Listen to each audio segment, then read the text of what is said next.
Floor is yours. Thank you. Hi, everyone. My name is Messdaghi, and we're going to talk about burnout today. So let me first start sharing my slides. One second. As some of you guys have probably seen this talk before, just note that this material also contains today's talk, that means, has new stuff in it. So I'm looking forward to sharing this with you guys. So let's dive into this. Now, the first thing to note is that this might be an emotional talk for you guys. So if you are starting to feel like heavy emotions or you need to take a pause or whatnot like that, I recommend doing the following steps, which is to take 6 breaths within the 1 minute. So breathing in through your nose and out through your mouth, or vice versa. Do that 6 times within a minute, and that should help calm your nerves. It is a good trick to have when you feel like your anxiety is pretty high. All right, so welcome to the Art of Balancing a Burnout talk. If you're wondering why the art of balancing, because burnout usually happens when we're not balancing our personal life and our work life. On top of that, it also happens when we don't take care of ourselves. So let's dive in it, shall we? So if you don't know who I am, my name is Messdaghi once again. I'm the VP of Strategy over at Point 3 Security. And when I'm not that, I'm an ethical hacker advocate. In other words, I'm trying to push for rights for us, if that means changing legislation, updating it, and so on. Also notifying the media if they have our image down wrong or using the wrong term, such as hacker instead of what they should be using, cyber criminal, for any terrible malicious acts. But also trying to do my best to also help the community, if that means pushing for mental health. Also, that means trying to bring diversity and inclusion into the field a little bit more. And with that, I'm also the president and co-founder of WOSEC, which is Women of Security. And when I'm not doing that, I'm also the founder of We Are Hackers, formerly known as Women Hackers. Also the Hacker Book Club organizer. We read a new book every month. And every week at Tuesday at 5 p.m. Pacific time, we all meet virtually to talk about what we read. Yes, the authors do attend, and yes, people mentioned in the books do attend as well. And if you're wondering why is it called the Hacker Book Club, is because we actually read books written by people within our community. And the hacker community reads them with them. So it's pretty fun. We're going to be doing the Tribe of Hackers Red Team Edition coming up next. So feel free to join us. Also, ITSP Magazine's Uncommon Journey podcaster. I do this with Phil Wiley, which I think he spoke a little bit earlier with you guys, and also Alyssa Miller. That is my website. If you want to find out anything about me, it's most likely on there, including my personal details. My Twitter and Instagram is there. Feel free to follow or to reach out anytime. My DMs are open. Now let's dive into this stuff. I'm going to paint some scenarios for you, and these are experiences that you may have gone through. But this is usually a good way to know whether or not you are dealing with burnout or you did have burnout at one point of your time. So these examples, I want you to try to pretend that you're in this situation. So the first one, I want you to think of, pretend you're driving in your car. And while you're driving in your car, you need to merge into the left lane. And at that moment, you think to yourself, should I look at my side mirror? Because maybe if I get in a car accident, I don't have to go to that place, or I don't have to get that task done, or I don't need to do that project, or I don't have to have that awkward moment.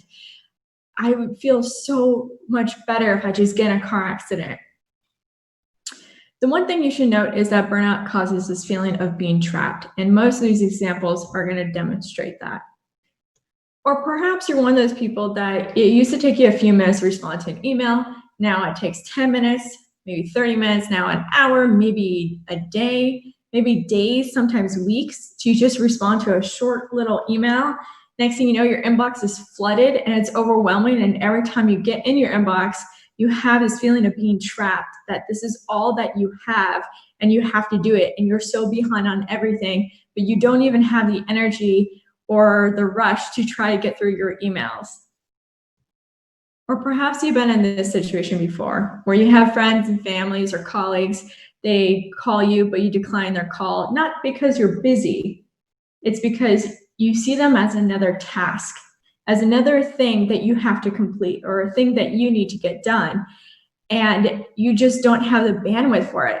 You can't hear them talk about their emotional stuff because you're emotionally not doing well. Something's off about you and you can't really do anything. And you're also concerned that they're going to ask you to do something for them when you can't keep giving anymore because you're not doing well yourself. So burnout causes these feelings where you have like sudden sadness to sudden anger. Like, for example, you see a tweet and you're like, are you kidding me? And like, you just get suddenly really angry really fast. Or you get sad by watching a commercial and there's some puppy in it and you don't know why, but you just feel like you're hopeless. And like you're once again, that term trap comes often. And you feel maybe empty. You might be experiencing more anxiety or depression as well. You just feel like you're all over the place emotionally, or you just don't understand why you're reacting so harsh suddenly. Or perhaps you've been in a situation where, you know, something is due, but you procrastinate till the last minute because you can't focus until then. Yeah, I've been there before. Definitely in college. I'm like, you know what? I'm going to write that essay the night before, or I'm going to study for the exam the night before. Actually, I'm going to study like 2 hours before I take the test. Now, the thing is, though, is that when you're dealing with burnout, you will do whatever you can to push out a date. So you're like, well, I don't really need to do that because I could just keep pushing it out. It's fine. So you might be late for your work, or you might be late for trying to attend something, or you might miss things because you don't want to be there or you just can't do it. Because once again, there's this feeling of like hopelessness and you feel like overwhelmed and that you are drowning pretty much. You're just in that water, just trying your best to breathe. But overall, a lot of times when people think of burnout, it's just that they feel so tired. No matter how many hours of sleep a night you get, you just feel so tired and exhausted. And it just like you reach maybe more for caffeine. But the thing is, you just feel so tired and there's nothing you can do to change that. One of the things about burnout you should note about is it's very similar in some ways as stress, where when you're stressed out, what do we tend to do? You might reach for, to get high. You might reach to get a drink. And by a drink, maybe more than just one drink, let's be real. Or maybe you're like, you know what, I think I want to go back to smoking. Or you're smoking a little bit more. Or you're drinking a lot more caffeine. Now, the thing is that when you're burned out, you're trying to compensate for the fact that you have no more energy and you feel burned out already. So how are you going to do that is by going to different things. So for example, wanting something salty or sweet, so snacking a lot more than usual, or the fact that like you crave cigarettes a lot more often, or getting high is something that you need to do at the end of the day to just feel better, or perhaps drinking a lot more than usual, or also drinking lots of caffeine. So one thing that I'll definitely tell you is that when I know that I'm starting to do too much, I tend to crave more caffeine. So I'll drink like 5 cups of tea versus just 2 cups of tea. And that usually lets me know that I'm entering like some sort of burnout phase if I don't take care of myself. But also snacking is something that we do when we're stressed. We binge eat, some of us, or we don't eat at all. Instead, we go to other substances. Overall, burnout just feels kind of like this image where you're just like, I just can't do this. Like, I can't do this. I need a break. Like, I need to take time off. I can't focus. I can't do anything. I just feel like I'm not myself anymore. Overall, burnout, how it feels, it's like, a battery. You're like a device. You're like your cell phone, but you haven't charged it for quite some time and it's dying and it's on red and whatnot. That's what kind of burnout feels. It's like you have this battery, but it's kind of depleted. I want to start diving into, now you've seen these examples and hopefully, or maybe they might resonate with you, but that's okay. It's good to see if something connects with you, because that's the first step to making sure you get better, or take the preventative steps as possible to get better. The first thing I want to let you guys know is that I'm not a therapist, but I have dealt with burnout. I definitely, the first time I dealt with burnout, and here comes a personal story, was back in 2013. I did Teach for America. I was supposed to be a special ed teacher. And when I first started, the thing is that how it works is that you go to school for like 4 weeks. Before you start being an official teacher. That's right. You probably have had no experience with kids at all, and you haven't ever taken courses on being a teacher. But for those 4 weeks, they try to train you in every single way possible how to be a full-time professional teacher. And the thing is that once that training was over, I went, into Oakland School District. In the East Side. And one of the things was that I was stationed at one school, and I had a caseload of 20 students. I had students that actually witnessed, their parents being stabbed multiple times, or having kids that have undiagnosed mental health issues, but they didn't know what to do with them in the system. So they just put them in special ed when they don't have like dyslexia or any of those things. The thing was that they weren't getting proper mental health coverage or anything like that. And then a few months down the road, at the same time, I had to go to another school within the school district. So now I had a caseload of 30 students, now is approaching 80 students. As someone who isn't licensed yet, someone who's had no training nor experience in special ed. And at the same time, every 1 or 2 days per week, I would have to go continuing my education at night. And the other thing was that Teach for America didn't tell me all these things up front. So what happened was that you basically sign an IOU, which is basically, if I were to leave this program within the first 2 years of it, I owe them anywhere from $60,000 to $80,000. As a teacher, you're making anywhere between $32,000 to $40,000, and you're barely getting by in the Bay Area paying for your rent for your apartment. So if you think about it, at that moment, I wasn't doing well because I wasn't trained to take care of kids and their mental health issues, because I wasn't a psychologist. I was someone who was taught how to teach people that were dyslexic or ADD or ADHD students. And the thing was that no one taught us this, and no one taught us how to take care of ourselves.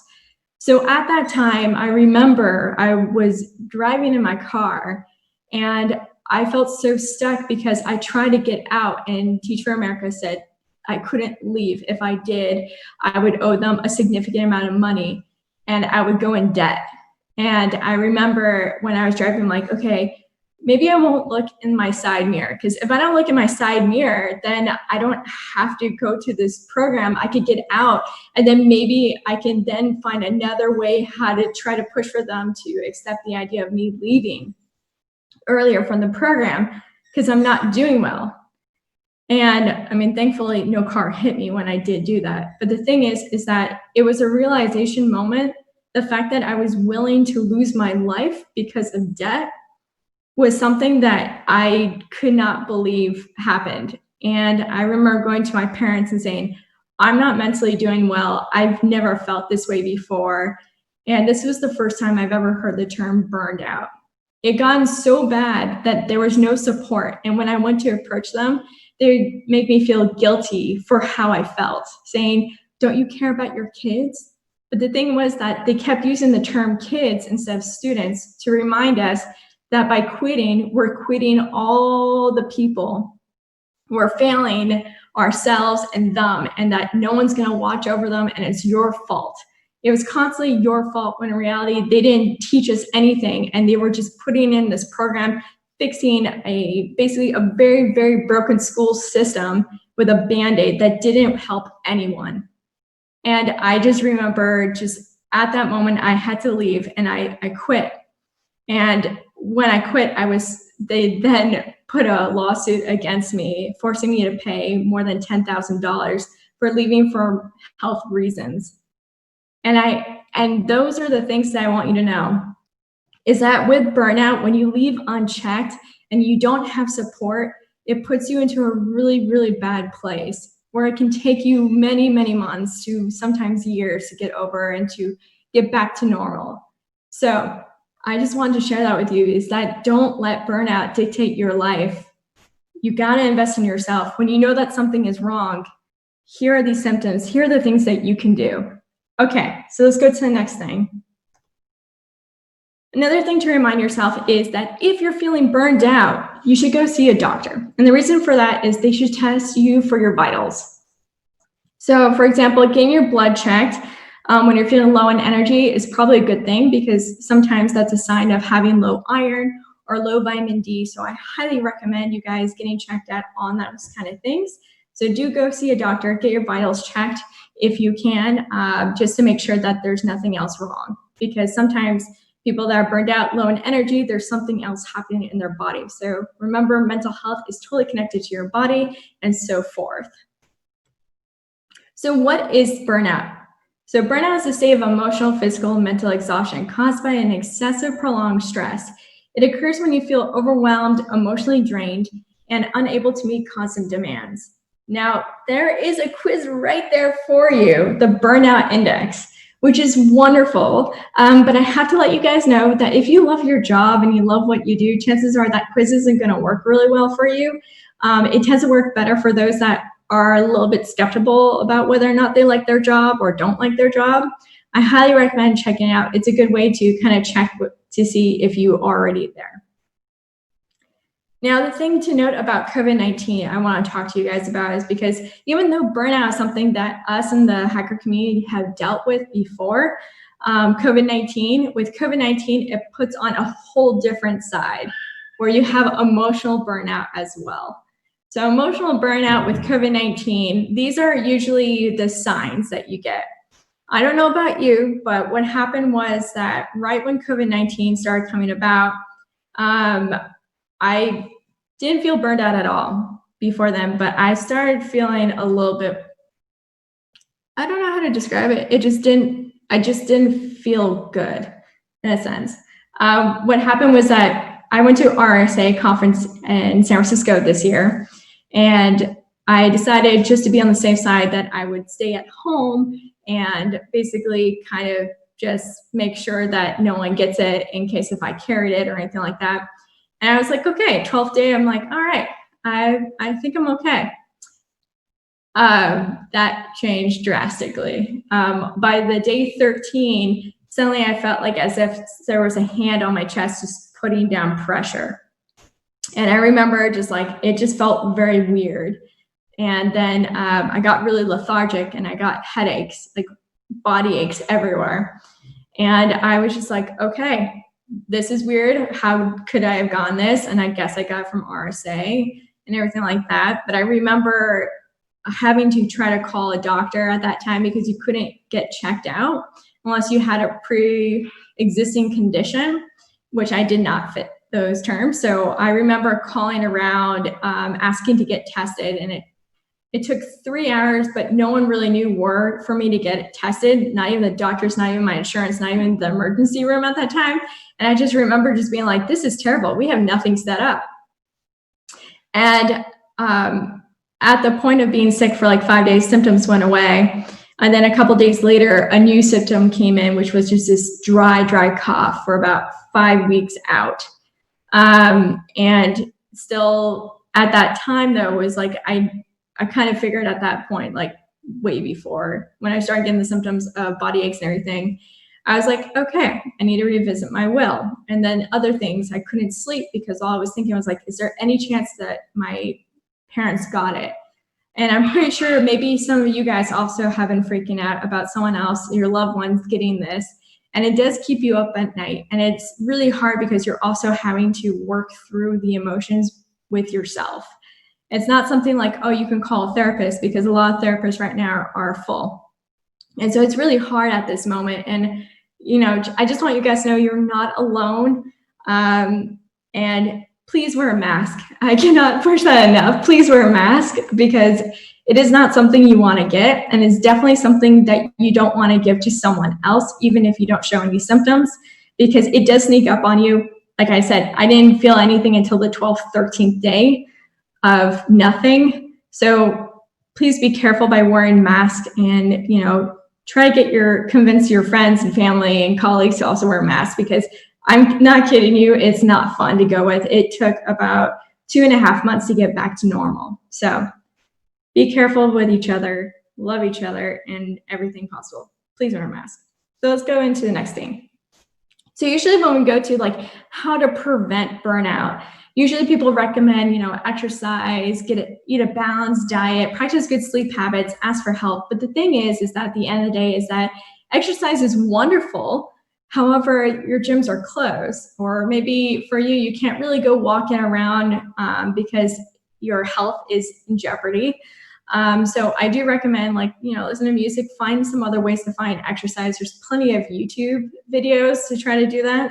Eating a balanced diet is also very hard when you're burned out, because remember when I said when you're stressed, you're going to probably stress eat. So you're going to go for like the salty, sweet things, or you might not even want to eat. Like you don't crave any food.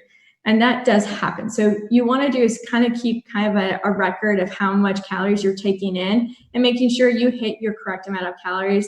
And I hate tracking calories, and you shouldn't have to do that. But if you're one of those people that you're really struggling to eat, do keep basically track of your calories, making sure you hit it at least, because when you have low calories, you're more susceptible to having a lower immune system. So it's really smart to try to make sure that you're eating proper amount of calories, but also make sure that it's healthy. We know what's healthy, right? It's not candy or junk food. So just remember that. Practice good sleep habits. It's very hard because, like I said earlier, is that dealing with COVID-19, the fears of losing someone or you giving to someone and they die, it's something that's really hard, or not knowing when things are going to change, because humans were kind of silly in some ways, because we feel like we could pretty much predict every day. We can predict that we can go on a vacation in about 3-4 months, nothing's going to happen. The thoughts don't even cross our mind. But now we're in a situation where we don't even know what's going to happen the next day. And because of that, that can cause us to have insomnia. It can make us even feel more stressed out, more anxious. It can also cause episodic depression as well. So it's really important to try to remember is to try to stay as happy as possible during this hard time. And there are ways how to do it. One trick that I do is I think of 3 things I'm grateful for first thing in the morning and when I go to bed, and switch up, don't do the same ones. But that really does help, because it reminds you that you have something that's good in your life. And that's the thing that we need to be reminded of more today than ever before, because it seems like the world's on fire.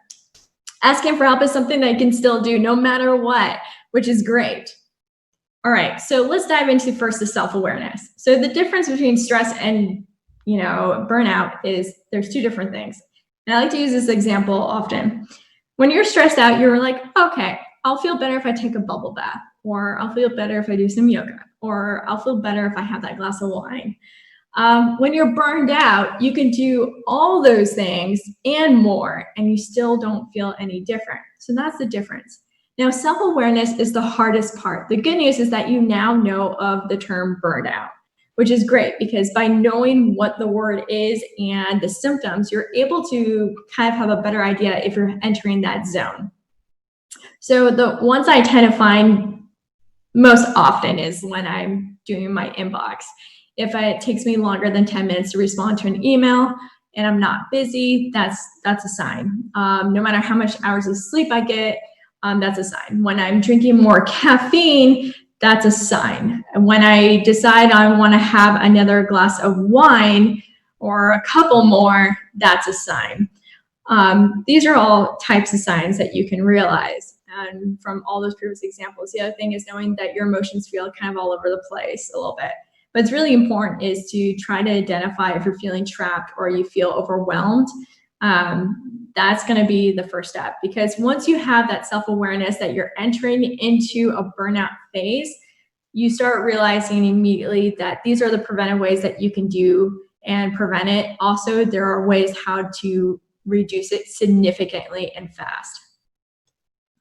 So the first thing I always tell people is to journal, because the thing is that we're not able sometimes to listen what's going on in our own head, in our own body, and how we're feeling deep down inside, because let's be real, we are kind of at a point where when we're not feeling well, we put on the TV, or we listen to music, or we go on social media, or we do those kind of things, or read a book. The thing is, we're constantly escaping from knowing what's actually happening on in here. So journaling is really good, and I recommend doing it by hand because it's something about it is a little bit more therapeutic versus typing if you can. So here you get to see my journal.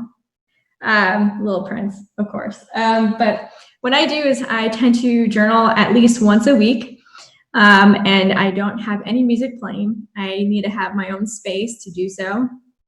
And usually it's when the pups are sleeping, to be honest. But journaling is really good because what happens is that when you write in there and you go back in your previous pages, you'll find trends and patterns. And we love trends and patterns, right, in InfoSec. And so when you're able to pick up on those trends and patterns, you're able then to realize you have a situation and you need to deal with. One of the things that I realized when I was dealing with burnout, or felt like I was getting close to burnout, I kept seeing the term trapped, or felt like, yeah, pretty much it was the word trap that kept showing up in a couple of them. And so I realized, okay, I need to do something about that. So it's really important to journal, or you call it diary, whatever works for you, okay? The thing is that this is the time where you need to know what's going on emotionally for you, especially if you can't see a therapist at this time. At least keeping some sort of record with yourself. And I do recommend trying to do it daily if you can. If not, weekly is totally fine on that front. Now, the other thing that I tend to do is I do a break. I take a break from InfoSec at least once a week. For 1 day a week, I take a break from my devices. So phones off, computers off, and I will do anything that's not InfoSec related. If that means volunteering, that means volunteering. If that means going for a hike for the day, that means going for a hike for the day. If that means visiting family, that means visiting family. Or if you ever wanted to learn how to paint or draw, this is the perfect time to do so. But taking 1 day off from InfoSec is really, really important for you to start trying to get that balance and to keep that balance there. And if you are one of those people that you can't stay away from your devices in case of loved ones contact you or whatnot, that's okay. One of the things that I tend to do is that I will let them know that I'm going to be taking a break between these hours. And in case of emergency, they can reach me. This is where they can contact me. It's really important to do that, to let them know, so then they're not worried about you at this time. But doing it every week is really good. Even if it's just for 4 hours, still, it's very good because you want to do preventative. And yes, you have to take a break from InfoSec Twitter, okay? I know it's hard. Believe me, it is hard, but you have to do it once a week. And no, I don't mean you have to throw your phone on the ground or whatnot. Don't be silly, even though there's times where I read something on Twitter and I'm just like, are you kidding me? But anyway, the other thing to do besides journaling is to keep a to-do list. So there goes my pen.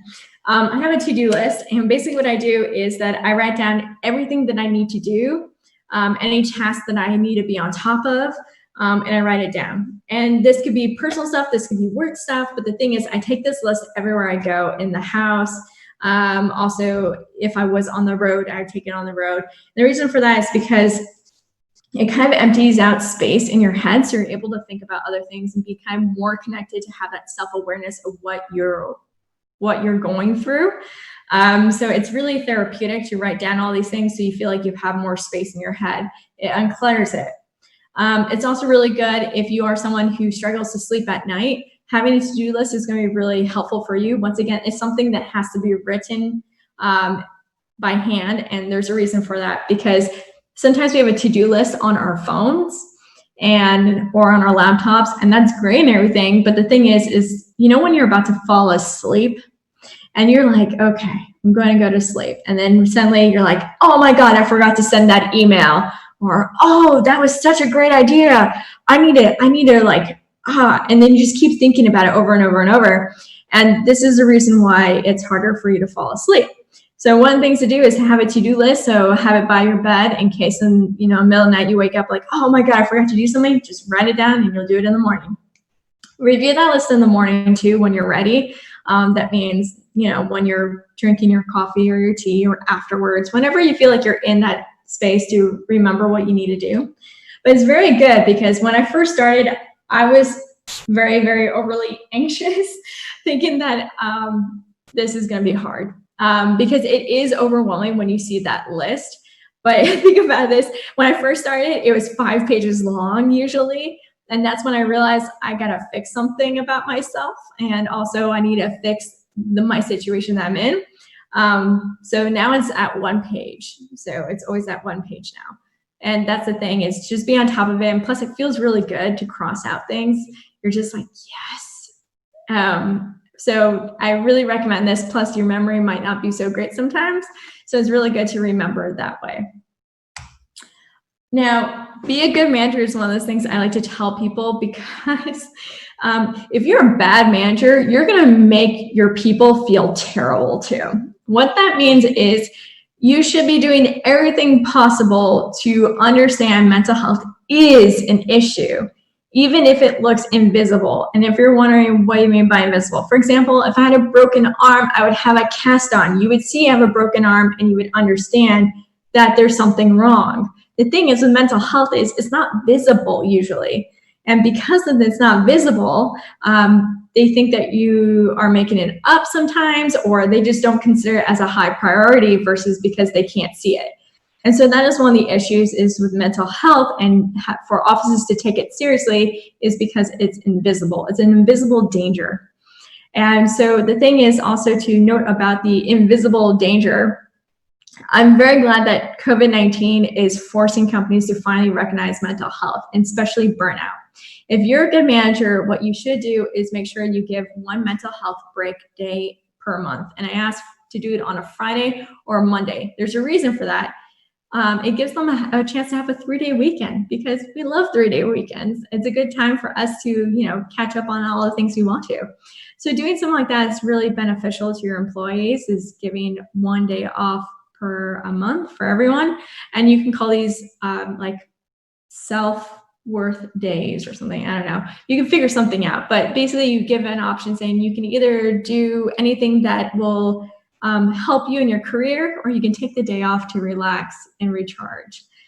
That's really good. The other thing is having one-on-ones weekly with your employees. About 15 minutes to 20 minutes per week should be good enough. It's a good time to visit all the things that you have to do, all the assignments, and work with your manager to prioritize which things are more of the things that need to get done or put more attention to. So it helps with prioritization, but also is a good note to know how the employee is doing. With burnout and all of that, this is also a good way to note also if your employee isn't responding to emails as fast as usual, and they seem a little bit different emotionally on a phone call or something like that, this might be a good time to remind them, like, you can take time off if you need to take time off. It's important for you to do that. Another thing that you can do is to enforce a no meetings day policy per week. So every week at a certain day, no one can book meetings on that day for anyone on the team. So this is a day kind of like to catch up on anything or to focus on certain things that you need to get focused on. So no meetings, so you're able to focus on whatever you need to get done for that week. It's really beneficial. So those are some good tips I have for you. And also just be a good person. If you do have an employee that comes to you saying, I'm not doing so well emotionally, I need to take some time off, don't discourage it. Don't guilt them into, well, what about your team? That's not your response. That's not the right response to do. The right response is to be like, okay, what days in the next 1 to 2 weeks work best for you? And to remember that if the person needs to take a break, you don't have to always, let them tell you why they need to, if they need to. Otherwise, don't ask right now at this time, because chances are it's an emotional thing. I think that's really important, is to try to remind your employees that it's okay for them to take a break if they need to. So now we're going to talk about how to bounce back. Those are all preventative things that you can do if you're starting to feel like you're getting burned out or you want to avoid burnout. Now we're going to talk about what to do if you're already burned out. You got to take time off. I hate to break it to you, but you have to take time off. That means you have to take at least 3 business days off to recharge your batteries. How bad it is, that means like a whole week. And the reason I say 3 business days is because you want to take it near your weekend so you actually get 5 days off, right? It's really important for you to get the time off that you need to recharge. And I know that we tend to feel guilty about taking time off because our team members need us and all that. But let me remind you is that when you are burned out, you're not 100% you. You're not even close to the percentage of usual you. And because of that, taking time off is really important because you need to recharge your battery so you can go back to being who you usually are. And this is good for your team. Taking time off is so important on this. And other things I know that we stress out is like, well, I'm going to come back with so many things and it's going to be overwhelming. I'm going to give you some tricks. So the first trick I have for you is to make sure that when you have your out of office message, put it as your date 2 days later than what you're actually returning. So for example, if I'm returning on the 14th, I'm going to let people know that I'm coming back on the 16th. This gives me 2 days of having to respond to emails. The other thing that you should do is put a hold on your calendar for the first 2 days that you're back. So no meetings at all, just block it so then you're able to catch up on everything. If you could do 2 days, great. If only 1 day, just do it. It's going to help you so then you're able to bounce back. I did take my first vacation ever for 1 week in the past 2.5 years. And I made sure to block that and it worked really, really well because I did return to I think it was definitely over 1,000 emails, but it was definitely stressful when I came back, but I also felt better. So I was able to respond a lot faster. When you do come back though, I do recommend in the afternoon on your first day back is to message your teammates and ask if there's anything that is urgent that needs to be done. So you're able to kind of prioritize and get everything done. And also you don't get lost in your inbox. It's also important to let people know is to CC you in everything and to keep it on one communication channel. Meaning, if you have something that I need to be aware of, keep it via email. Don't do it by Slack because having multiple places to check for communication around things while you're gone is really stressful for everyone because things are, you're probably not going to catch that. It's going to be too much because there's just so much different types of communication. So just keep one long email chain for each thing. Also having a project management system is going to be really important too, to help you be able to prioritize and know what is on your plate. Now, before you take the time off, just note for the first few days or that week before, you will probably have to work a little bit extra to make sure that you have that 0 inbox if you can, but also to be on top of any assignments that are kind of needed to be done within the week. Those are my tips that I have for taking time off. Also learning to say no. So when I had that to-do list the first time, it was 5 pages long, I realized I had to learn how to say no because constantly over juggling every different thing is very exhausting. So it's really important to learn when's a good time to take on something new, when is not. I know that sometimes when we have a job or whatnot, we need to accept assignments. But if it's not part of your job, you do not need to accept those assignments. And if they give you problems with that, let me tell you how you do this. Keep an email chain. Keeping your a paper trail of all the emails is really important. And I do recommend that also when you tell your manager you need to take time off, send out a quick email saying, thanks for meeting with me and talking to me about this. I really appreciate that. And I'll take off these days. You want to keep a record of all your conversations if you definitely have a terrible workplace, because this will protect you in case HR needs to get involved for you to be like, what are you talking about? You knew about my issue. Here's the paper trail. Here you go. Also, whenever someone puts a task under you that's not part of your job, remind them politely, hey, I already have too many things and this is not usually part of my job. I recommend you reaching out to this person instead. So hopefully that person is your manager. So you have to learn to say no. And it is hard if you're a high performer, because the chances are if you're a high performer, they're going to be like, oh, great, you got that done. Here's some more stuff for you. It's a great reward, right? So just keep that in mind. I will definitely also share with you is that if you're someone who feels like, there's no one on the team that looks like you or acts like you on your team, that there's a part of you that feels like you don't belong and you constantly have to prove over and over that you belong to be there, you're going to get a little bit more burned out, because chances are they're going to always see you as kind of someone else. And if you're wondering what do you mean by that, okay, so I had one of my jobs, I was, a marketing manager or whatnot, but every time I would go into a meeting, the executives would turn to me and say, Chloe, you got that? You got the notes down? And I remember just being like, why am I taking down notes? And like, oh, can you go get a glass of water for me? Oh, can you get me a cup of coffee for me? And the thing was that I kept doing those things because I knew that I could lose my job if I didn't, or if I caused a problem, because they were already seeing me as that woman who causes problems if I were to speak out. So if you're in that situation, please note that there are plenty of companies out there that would love to have you, and you should not be working there. And what I meant on that one is, like, some of us we deal with, we have to be perfect because we're worried we're going to lose our job. So we accept whatever treatment, we accept the extra job duties on top of a job that isn't supposed to have anything to do with those things. We're constantly being bombarded with projects from our teamwork. I mean, our team, basically our team members, we constantly have to accept it, because if we don't, we're really worried we're going to lose our job. And that's a real fear, especially right now with the economic situation. We're constantly like, I have to do whatever I can to keep my job. I have to do everything I can to keep my job, because there are hardly any jobs out there and I can't afford that right now. I have to make sure I take care of someone at this time. I can't handle all this. I have to do whatever I can. Please note, you're in InfoSec, there is definitely a shortage of personnel, and there are definitely openings out there. And if you're looking for a role, DEFCON is the place, once again, to look for that. There's plenty of us that have connections that can help you get in the door. You should not be putting up with that. And if you have that fear of losing your job all the time, that means you're not working in a good collaborative environment, or you have a really bad manager, and which is the case. We need to talk about, you need to start learning how to invest in yourself.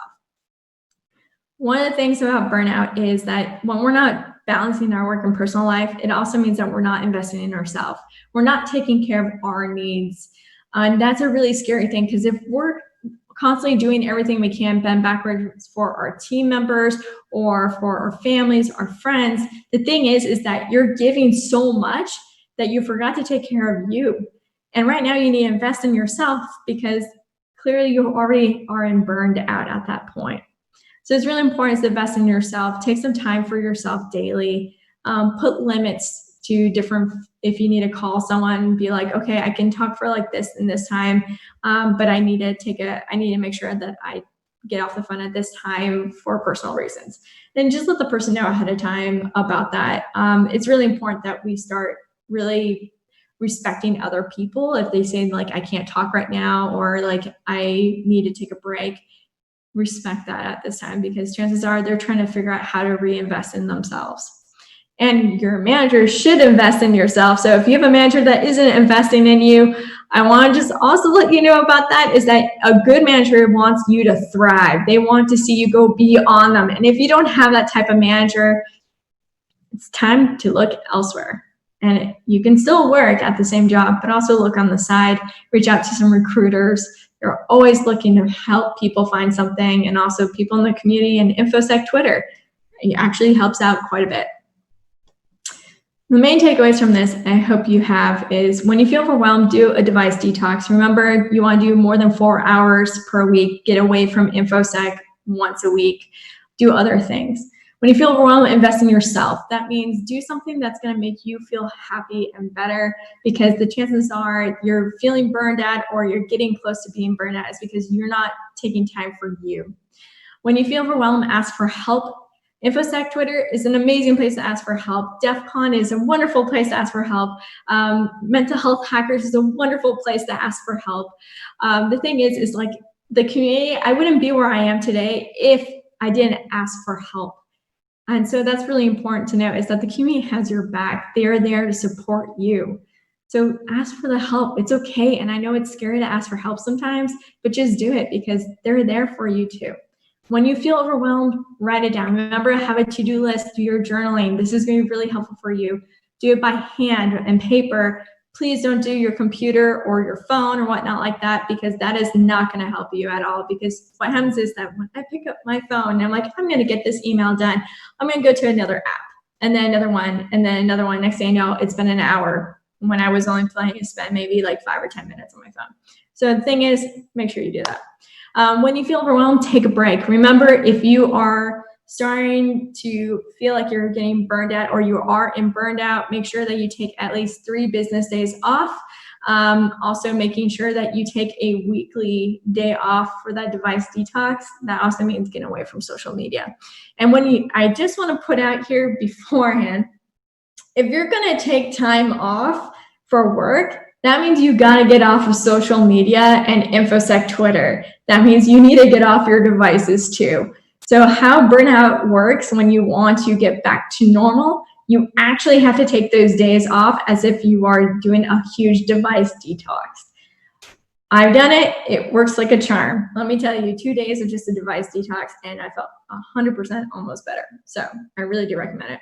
When you feel overwhelmed, put yourself first. And I want to really let you guys know about this, is that when you're not taking care of yourself, you cannot be there for others. When you're mentally not well, you cannot be mentally there to support someone else. That's why it's important, if you care about the person that you're trying to be there for, you also need to keep yourself in check and have that self-awareness and do whatever is needed to make you feel happy. And if you're wondering, I don't know what makes me happy anymore these days, write. I'm all about writing. I do a T chart. So basically a T chart like this. And I have one column that is things that I love about InfoSec, things that I love outside of InfoSec. And then I look over it and see what are things that I'm doing, what are things I'm not doing. And the things that used to make me happy, I try to do those things all over, or I try to learn something new, because there's plenty of things to do out there. I mean, YouTube, Google, it's all there. You can find out anything and learn how to do anything these days. When you feel overwhelmed, know that you're not alone. I really want to push this forward. It is so important for you guys to know that you are not alone. There has been one part in my career where I felt very isolated from everyone because I didn't know Twitter InfoSec really existed yet, because it was in my first year in InfoSec. But I remember feeling very isolated and alone and wanting to leave InfoSec permanently, because I didn't know that there was such a great community here that has each other's back. And when I did find that community, oh my God, it was like as if I've seen everything like black and white and gray shades and everything, and then suddenly became something like HD in color. The thing is that there's so many great organizations here and everyone has your back. At the end of the day, there are a lot more good people in the world than bad people, and I try to remind that quite often. Most importantly, though, how you can tell if you're burned out is always ask the question, am I balancing my work and personal life? If not, take the steps to fix it. If that means that you have 2 devices, so for example, having 2 different phones, one for work, one for personal life, I highly do recommend if you can do that, because what you could do is stay away from your personal device, and then during the times that you usually work, you only have your work device near you. And when you're done with work for the day, take a 1-hour kind of like break to yourself, do whatever you need to do, and then go on your personal device and, take your calls, text and do all that. I do this so I separate my personal life from our work life. It's really good to try to separate the two, because it does help with understanding how much balancing I'm doing. You want to make sure you're doing kind of more of personal hours or the same amount of personal hours as your work. And I just want to let you guys, I did have burnout. I've had burnout a few times. You can definitely get back to normal with your break. It's just important is that to remember these preventative techniques and whatnot. And also, if you're already burned out, now you know what to do. And if you need any help, I'm here for you. I'm also here to do Q&A for you and everything.